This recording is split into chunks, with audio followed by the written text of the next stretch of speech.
Well, today we continue our series based upon the book Do Greater Things by Felicia Searcy. I was on the phone with her this week, got a telephone call out of the blue. She's relocating from the East Coast to the West Coast. So I have booked her for October 20th. She will be here to talk about her book, and then after services she'll be doing a workshop for those that wish to know more about this process. Truly I say to you, he who believes in the things I've done, you will do also. Do you believe that? Do you believe that with your heart and soul? If not, why not? Well, you can do it. She wrote a book about it. And a lot of people have practiced it. Gandhi, for one. She points out that when we study the example of how Jesus performed extraordinary acts of compassion, generosity, power, we find that he was able to heal the sick, feed the hungry, challenge the righteous, and comfort the conflicted. Have you been able to do that? Have you? I know you have. I see a lot of people with arms around each other today. I know you have comforted each other in some way, fashion. Watch it. You're being watched. Jesus never allowed himself to be defined.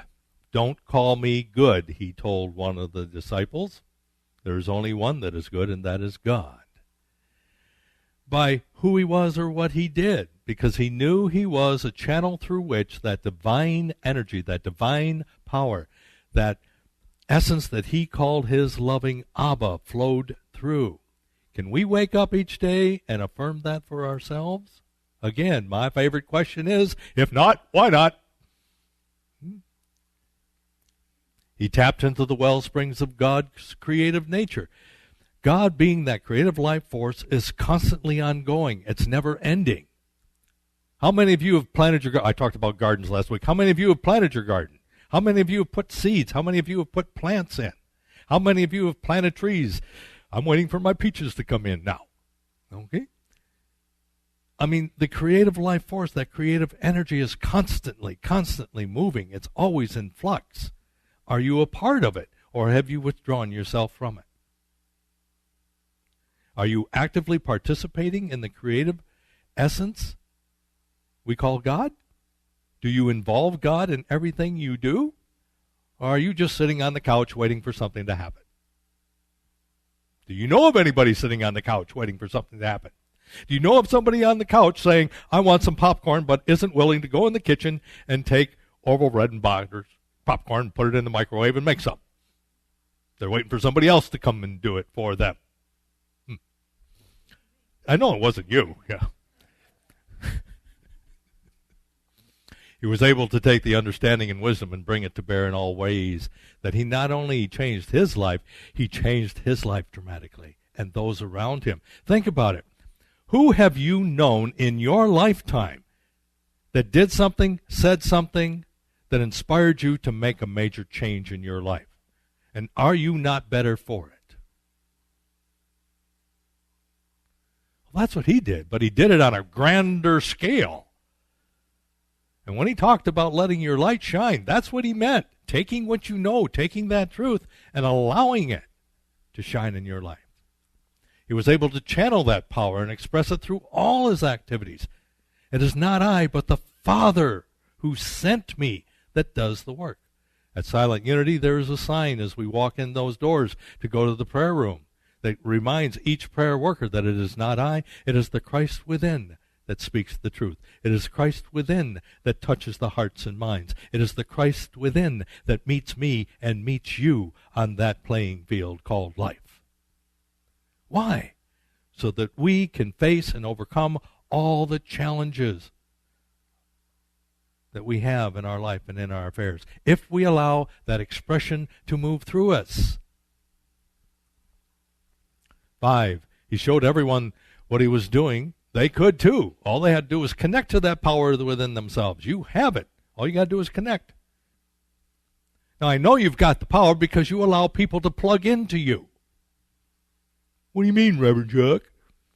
Well, how many people have you hung around that are so negative in your life you feel drained by the time you leave them? All right? Well, that's because you didn't safety protect that outlet. You didn't put that cap on there. You walked into the circumstance and let them plug right into you. And they drained you of the power. Did they not? Now, how many of you have recharged yourself by going into environments or going around people that infuse life, enjoy life, celebrate life? That's what he did. And that's why people were attracted. He was a celebration in action. Yeah, there was a lot of trials and tribulations going on. The Roman Empire was in charge of everything, and God forbid you did anything against the emperor, they'd have you strung up in no time. He didn't care. Did he? No, he was about living life to the fullest. I came that you may have life and have what? It abundantly. Not here, or here, not some other time and space and whatever. But when he was asked, how did you do this? He said, pray. But that's too easy. What do you mean pray? I don't know how to pray. Teach us to pray. Thus we have the Lord's Prayer now. Because the disciple, who is Jewish and was raised learning how to say the prayers, asked, how do you pray? See, Jesus brought a whole new concept of prayer. And it was vital to his life and affairs. In fact, the New Testament is filled with all his prayer activities. When you read through his life, his teachings, his parables, his precepts, you see that before he did anything, he withdrew. He went away. How many of us actually take time out of our busy schedules just to say a simple prayer? That is what the Sabbath is for. The Sabbath is a time of respite, a time of quiet. And it doesn't have to be on Sunday. It doesn't have to be on Saturday. It doesn't matter what day of the week it is. In fact, it doesn't matter what hour or minute of the day it is. It's, do you do it? Do you withdraw from your busy schedule? Do you withdraw from the maddening world and reconnect with your source? That's the question. And that's what he came to do and to teach. Through prayer, he fostered his relationship with God, and we can too. That's how you connect. That's how you make God experiential in your life. You ask, show me, teach me, guide me. Instill in me the strength, the courage, the perseverance to move forth, to go beyond my walls, to go beyond my comfort zone, to boldly go where no other person like me has gone before. You know, I understand that there's a new Trekkie movie coming out. Awesome.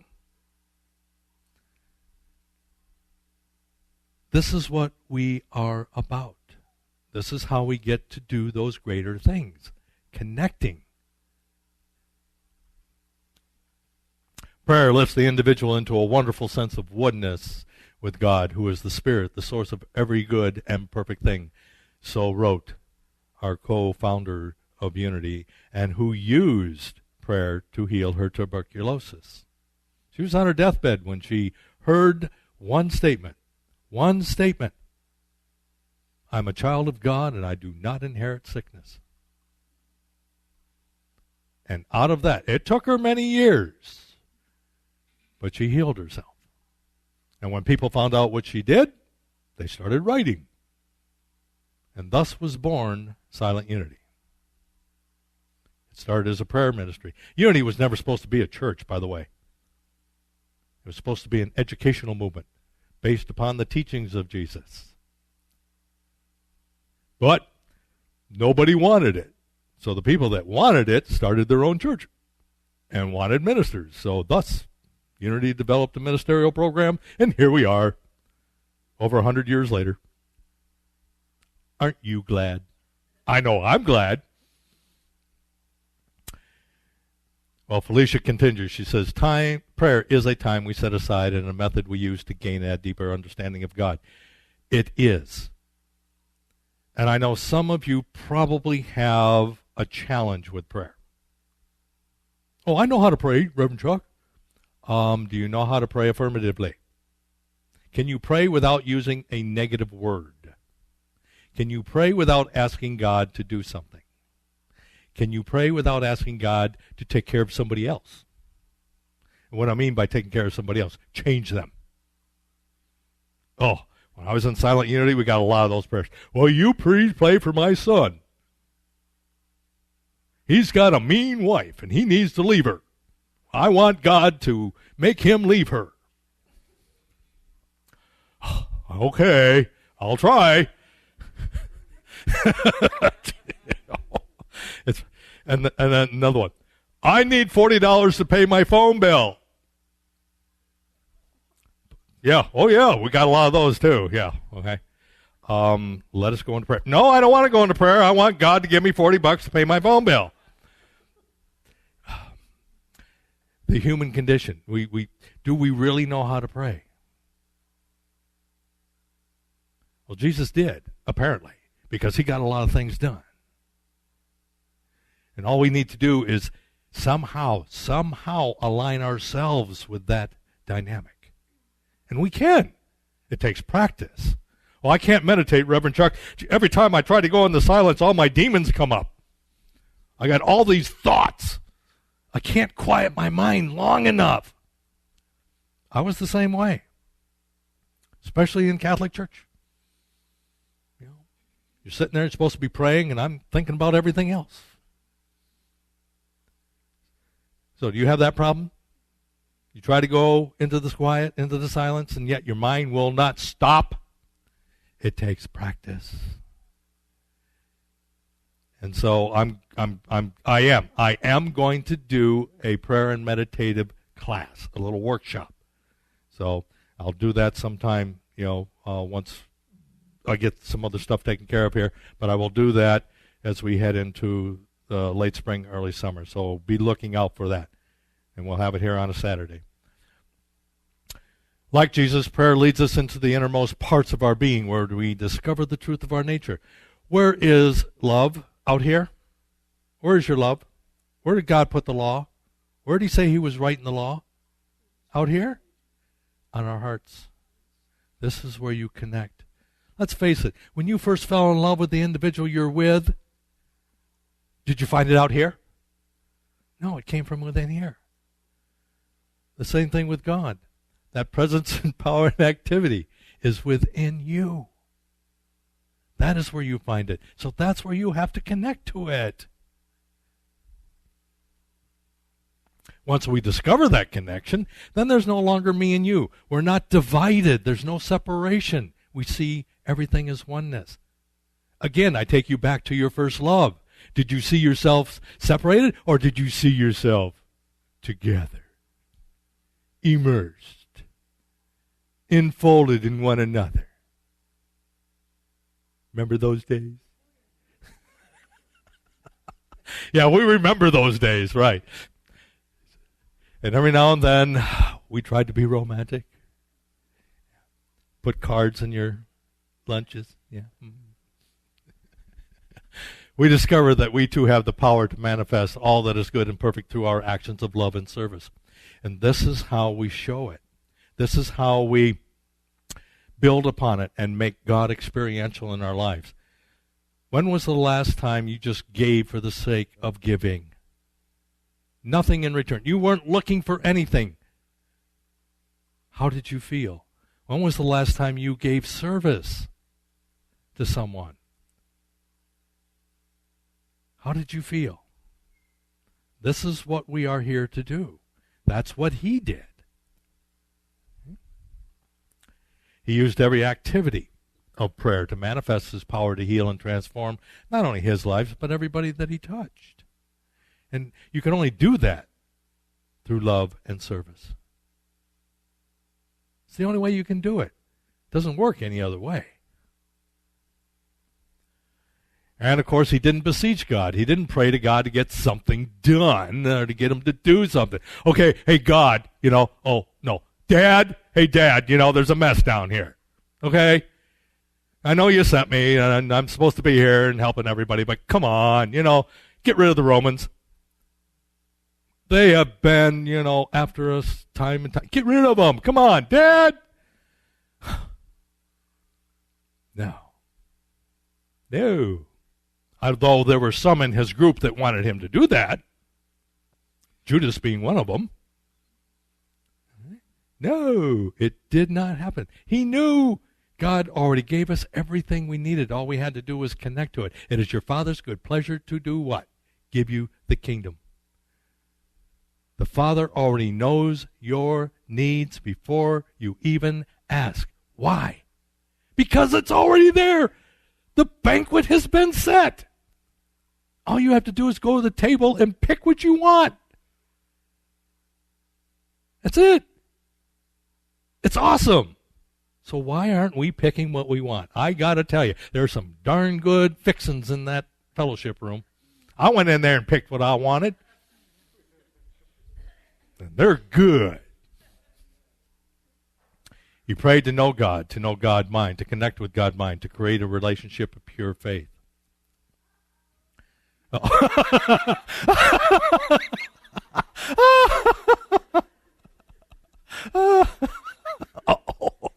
I love it. I love it.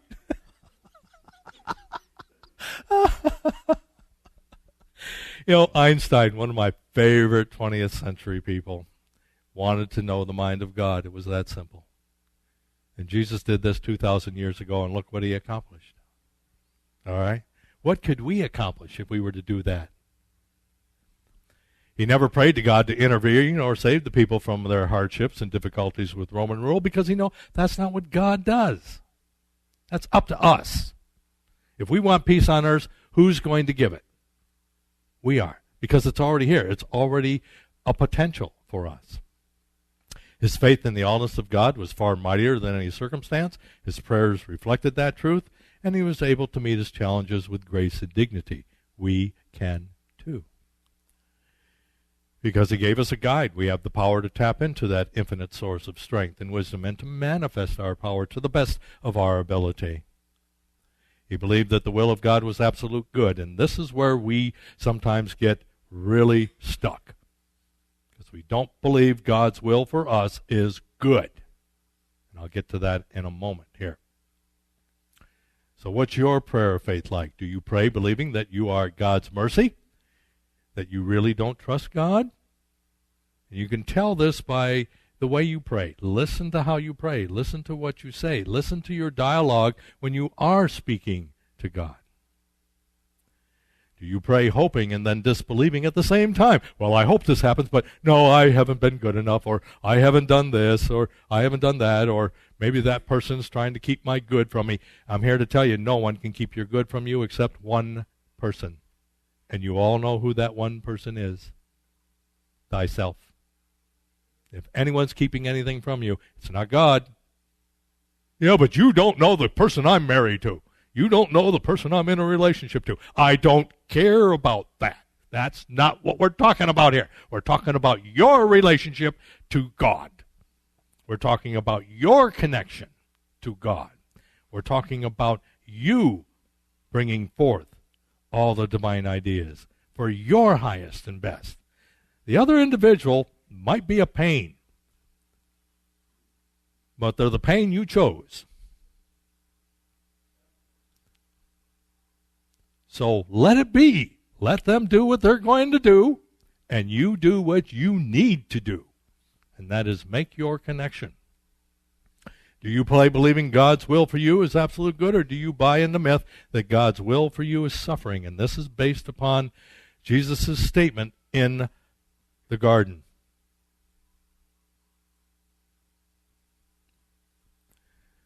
And that statement is based upon the Old Testament idea of God. That God has this pain tolerance meter. And so he just lays it on. And I see this a lot, especially when I'm visiting people in the hospital and I overhear some of the conversations. Well, God is testing you. That's why you have this cancer. God is testing you. That is why you are in this pain. God is testing you because of this. God is testing you because of that. He's testing your faith. No, God doesn't roll dice. God doesn't test. God is not in the test-taking business. We are, but God's not. If God is absolute good, only good can be present. If God is absolute love, only love can be present. Love and goodness do not test. Doesn't withhold. Can't. Are you afraid to pray? I surrender to God's will, thinking you're going to have to suffer like Jesus did. This is one of the subliminal myths that we carry deep within our human psyche. And this is what keeps us from making that all connection.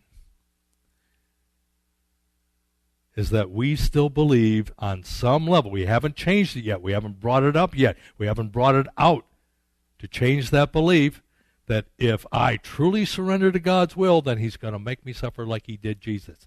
No! Jesus' suffering was part of the human condition and had nothing to do with God. Have you not gone through your Gethsemane? Have you not gone through that hour of decision-making? Have you not, metaphorically, sweated blood on coming to a consensus? But see, once he moved, that's the human condition, had nothing to do with God. Once he realized he was connected to God, then he said what? Your will be done, which was absolute good. Your will be gone.